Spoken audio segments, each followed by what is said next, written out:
Bonjour les amis. Alors j'ai décidé de vous faire une nouvelle vidéo aujourd'hui parce que je ne sais pas si vous vous souvenez, mais début janvier, j'avais fait une vidéo où j'avais comparé le temps d'un trajet en thermique et en électrique. Donc le trajet c'était Ézingue au Cap d'Agde. Et donc là je l'ai fait semaine dernière ce trajet. Donc j'ai pas filmé tout le trajet parce que je voulais pas vous faire une vidéo qui dure 2 jours puisqu'il faut 2 jours pour traverser la France en voiture électrique, voire une semaine. C'était une vidéo qui était un petit peu trop longue. Donc, du coup, j'ai fait quelques photos sur le trajet.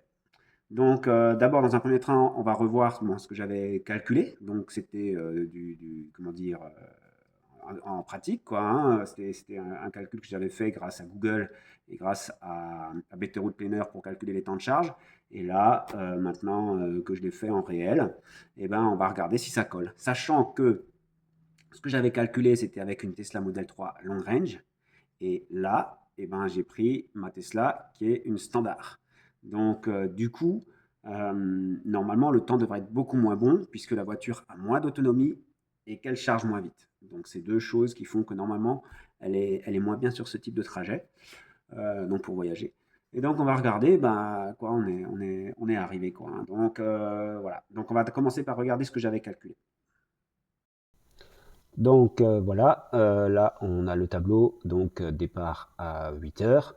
Alors j'ai chaque fois ici les photos qui illustrent le trajet. Donc je suis parti en réalité à 8h08, il faisait 16 degrés et ici on peut voir sur la photo suivante que j'avais prévu de m'arrêter donc à l'aire du Jura. Il me dit 1h15 de charge, arrivé avec 13%, puis à Valence, 1h05 de charge, arrivé avec 10% et arrivé au Cap d'Agde. Je rappelle que le trajet n'est pas tout à fait le même. Pourquoi? Parce que je préfère m'arrêter à Valence, premièrement, Montélimar. Le chargeur, il est un peu plus lent à Valence, mais que c'est plus sympa pour manger à Valence, à mon avis, voilà. Et donc, j'ai prévu de faire ce trajet-là, et à chaque fois, on voit qu'il me met 1h05 pour recharger. Donc, c'est une standard. Elle charge un peu plus doucement, elle charge un maximum 170 kW. Et donc, c'est quand même un temps important pour la recharge, quoi. Donc, après, j'ai, voilà, lui, donc, il prévoit 2h37 jusqu'à l'aire du Jura. Et donc, on voit qu'il est 8h08, il fait 16 degrés. 100% de batterie. Voilà. Voilà. Là, il fait 6 degrés. Hein, 6 degrés. Donc, c'est vraiment pas l'idéal hein, pour faire un long trajet. Hein. Vraiment pas. Hein, 9h35, donc on voit, j'arrive à 10h29 à l'aire du Jura avec 10% de batterie, donc la batterie elle a baissé, hein, il m'avait dit 13%, finalement c'est 10%. Le préconditionnement de la batterie se met en route pour que la voiture charge plus vite à l'arrivée. 10h05, voilà, aire du Jura. Alors ce qui est intéressant, c'est qu'on voit le nombre de bornes disponibles à l'arrivée. Donc 5 véhicules sont en chemin vers cette borne. Donc il y a 12 bornes et 6 seront disponibles à l'arrivée, hein, sachant que voilà, les véhicules qui arrivent sont calculés dans la planification de la Tesla. 10h12, voilà, donc il me dit que je vais arriver à 8,4, que j'aurais économisé 14% si j'avais roulé à 110, qu'il y avait du vent, et que le froid voilà, m'a coûté 1%, on ne sait pas, sur le trajet. Voilà. 10h18, 10h18, on voit, bah là j'ai pris une photo pour qu'on voit un peu la consommation. Hein, donc en 2h10, j'ai roulé 260 km et j'étais à peu près à 200 watts de consommation.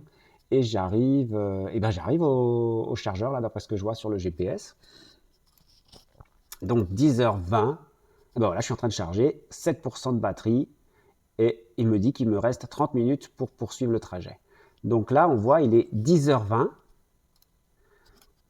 10h22, je fais une capture d'écran où on voit qu'il me dit qu'il faut 30 minutes pour continuer le trajet et 40 pour arriver à 100%.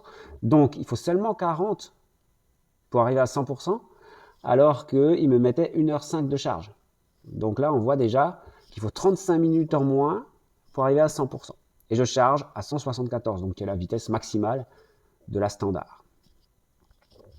Donc, je suis arrivé à 10h20, donc 2h47, donc j'ai mis moins de temps que le temps prévu par Google Maps.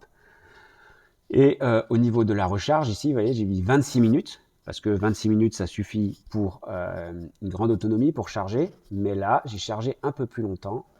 J'ai chargé, donc ça c'est voilà, temps de manger un sandwich. J'ai chargé, donc voilà. Donc le temps que, ah oui, ce que je voulais montrer là, c'est ça, c'est que le temps que j'achète le sandwich, c'est-à-dire 10h20, je mets la voiture à charger, 10h29, j'achète le sandwich, la voiture est déjà à 40% quasiment. C'est-à-dire que le temps de marcher et d'aller acheter un sandwich, on a déjà récupéré 30, je suis arrivé à 7, 32% de batterie. Voilà. 10h50, donc on est déjà à 80% de batterie. Donc, donc en 30 minutes, on est passé de 7 à 80% de batterie. Et après, je suis reparti en fait. Ouais, je suis reparti, j'ai pas chargé plus que ça. Hein, donc je suis reparti. Et donc après, j'ai continué mon trajet. J'étais dans des bouchons. Voilà. Toujours dans les bouchons. Et après, en fait, ce qui s'est passé, c'est que, je sais pas, je voulais m'arrêter au chargeur et j'ai raté la sortie. Après les bouchons, j'étais tellement content que ça roulait qu'une fois que ça roulait, je sais pas, j'ai raté la sortie. Et donc du coup, ce que j'ai fait, au lieu de m'embêter à faire demi-tour, etc., pour aller sur un chargeur Tesla, j'ai chargé sur un chargeur Ionity. Et donc je suis arrivé à 12h48 au chargeur Ionity avec 13% de batterie. Et voilà. En même temps, tout le monde avait faim dans la voiture, donc c'était le moment de s'arrêter. Je suis reparti. Donc pareil, il me dit 40 minutes pour atteindre les 100%. Hein, donc à peu près le même temps que sur le chargeur Tesla. Et donc là, on voit qu'à 13h09, donc c'est-à-dire 10, 11, 12, 21 minutes après, je suis déjà à 72%. Et là, je ressors mon sandwich. Voilà. Ça veut dire que le temps que je commande mon sandwich et que je le reçois au Subway, hein, après, on va pas discuter de ce que j'ai mangé sur le trajet, mais le temps que je commande le sandwich et que je le reçois, la voiture, elle est déjà à 72% de batterie. Voilà. Donc, c'est pour montrer qu'il y a zéro attente, en fait. À aucun moment, j'attends que la voiture ne charge. Je suis rentré, j'ai commandé un sandwich, j'ai mangé mon sandwich. Là, je mange encore mon sandwich.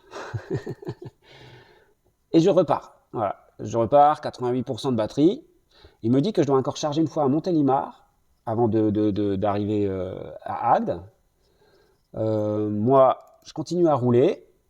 Là, il me dit Agde, j'arrive avec 2% de batterie. Là, vous le voyez, il y a de nouveau des bouchons.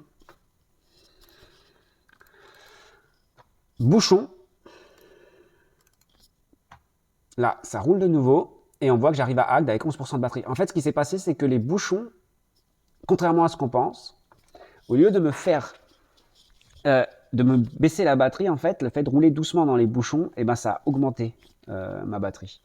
Ça veut dire que j'ai consommé moins que si j'avais roulé sur l'autoroute. Donc rouler doucement ou pas dans les bouchons, ça m'a permis d'économiser de la batterie. Et au final, j'arrive sans recharger une troisième fois. Donc en chargeant que 2 fois. Là, voilà, 16h36, arrivé. Donc ça veut dire quoi? Ça veut dire qu'il m'a fallu 8h30 pour faire le trajet. Alors vous allez me dire, ouais, c'est pas du jeu, la voiture elle arrive déchargée, maintenant il faut la charger, ça va prendre du temps. Oui et non, moi ça me prend pas de temps, puisque là en l'occurrence je suis allé au supermarché faire mes courses, donc je l'ai mise au Ionity qui était au supermarché à Agde. Mais, ou alors je l'aurais mise à l'appartement, j'aurais branché sur une prise et je l'aurais laissé charger toute la nuit. Donc pareil, il n'y a pas d'attente, quoi. Il n'y a aucun moment sur ce trajet, j'ai attendu. J'ai les 2 fois mangé un petit bout, pris un café et on est reparti. C'est pas plus que ça, quoi. Et pourtant, encore une fois, je le répète, c'est la standard.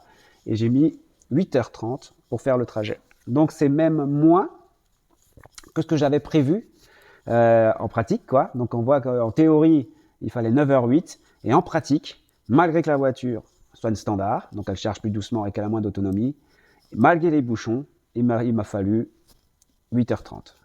Voilà. Donc là on voit, voilà, 16h36, recharge à Ionity. D'ailleurs, vous voyez que je ne suis pas tout seul, hein. Il y a Q4, une ID4, ça je ne sais pas, c'est un iX3, ID4, Tesla Model Y. Donc là, on voit que je suis arrivé, que je suis en train de charger. Voilà, je suis arrivé avec 7% de batterie. Il fallait 40 minutes pour arriver à 100%. Et voilà, là, je suis reparti. Je suis reparti des courses. Donc j'ai fait mes courses en 30 minutes, moins de 30 minutes. Et voilà. Et puis après, la voiture était chargée pour la semaine. Donc voilà, donc on voit que ça, c'est de la théorie, donc on aurait pu dire oui, c'est de la théorie, c'est pas vrai, en réalité, ça se passe pas comme ça, voilà. Mais ici, vous avez toutes les photos, l'heure à laquelle elles ont été prises et les dates, hein, donc il n'y a rien de, il n'y a pas d'arnaque, hein, voilà. On voit très bien ce que j'ai fait et on voit bien que au final, j'ai mis 8h30. Donc ça veut dire quoi, 8h30 pour faire 760 km? Ça veut dire que j'ai fait du 89 km/h de moyenne. Mais en général, quand il n'y a pas de bouchon, je fais du 100 km/h de moyenne. Donc ça veut dire qu'on fait à peu près du 100 km/h de moyenne. Donc ça doit être possible de faire ce trajet, je dirais, en un peu plus de 7h30. En 7h30, 7h40. Ça doit être possible de faire ce trajet-là, quoi. Donc, maintenant, si on veut comparer au thermique, j'ai fait 2 pauses qui sont très courtes, hein, et en thermique. Donc, disons que si on réfléchit, on aurait mis quoi? Les 2 pauses que j'ai fait, c'était quoi? 35 minutes et 35 minutes. Donc, on aurait peut-être mis 1h10 en moins, mais en ne s'arrêtant aucune fois. Hein. Donc, ni pour faire le plein, ni pour manger, ni pour aller aux toilettes, ni pour prendre un café. Rien du tout, quoi. Donc l'écart est très faible et donc on peut encore améliorer ce temps si on fait ce trajet avec une long range. Pas avec la performance qui vient de sortir parce qu'a priori l'autonomie est quasiment la même que la standard, mais avec une long range on peut encore améliorer ce temps de trajet. Voilà.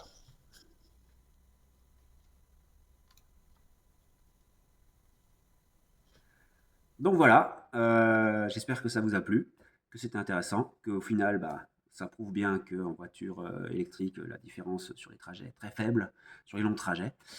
Sachant que tout le reste de l'année, vous gagnez du temps puisque vous n'avez jamais besoin d'aller à la station essence si vous avez la possibilité de charger chez vous à la maison.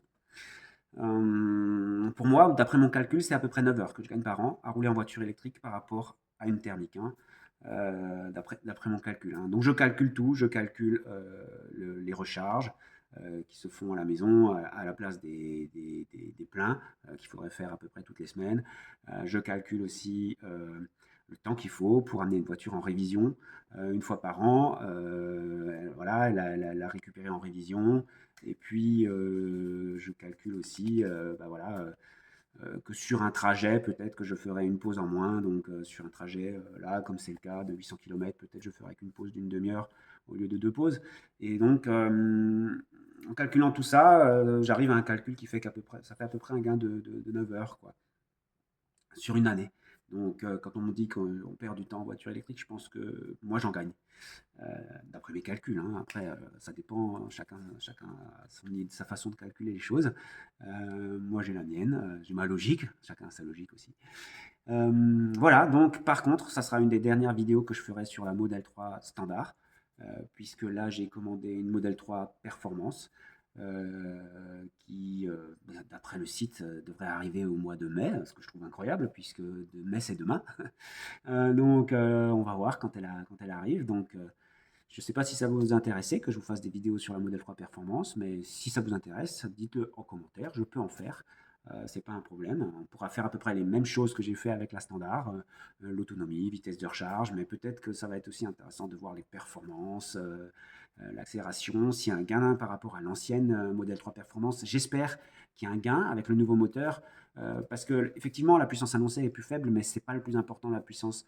On voit bien que la puissance est plus faible que la EV6, la Kia EV6 qui a 600 chevaux, ou la Ioniq 5 N. Et malgré ça, elle est plus rapide de 0 à 100. Donc la puissance, ça ne fait pas tout. J'espère qu'ils ont réussi à améliorer l'accélération, mais au-dessus de 100 km/h, c'est-à-dire par exemple de 100 à 200, parce que ça, on n'a pas de chiffre. J'espère qu'ils ont réussi à améliorer ça. parce que je trouvais qu'on sentait vraiment qu'elle s'essoufflait à 120, 130 par rapport à la modèle S-Blade. Et donc voilà, bah, peut-être que je pourrais vous faire des vidéos sur la 3 Performance quand je l'aurai. Si jamais vous décidez de commander une 3 Performance à cause de moi, sachez que si vous avez une 3 standard, vous devez la conserver un an avant de pouvoir la revendre, car sinon, vous devez rembourser le bonus que vous avez reçu à l'achat. Donc ça, c'est aussi une information que je voulais vous donner, pas que vous ayez de surprise. Donc si vous décidez comme moi de passer de la standard à la performance, il faudra faire attention à ça. Conservez votre véhicule un an, un an et un jour, enfin, j'imagine, pour être sûr de ne pas avoir de problème et de devoir rembourser le bonus. Voilà, j'espère que cette vidéo elle vous a plu. J'ai essayé de faire pas trop long, tout en donnant toutes les infos. Voilà, vous avez même vu ce que j'ai mangé et tout. Bon, c'était pas terrible, quoi, hein. J'ai essayé de faire vite pour montrer que bah voilà, mon calcul, ma théorie fonctionnait. Donc voilà, j'ai essayé de faire rapide au niveau des repas et bah, on voit que ça a fonctionné parfaitement. Et je suis même étonné. J'avoue que je pensais mettre plus de temps que ça. Donc je suis moi-même étonné. Et comme dit, on aurait pu faire beaucoup mieux s'il n'y avait pas eu toute cette circulation. Voilà, à bientôt, bonne soirée, au revoir.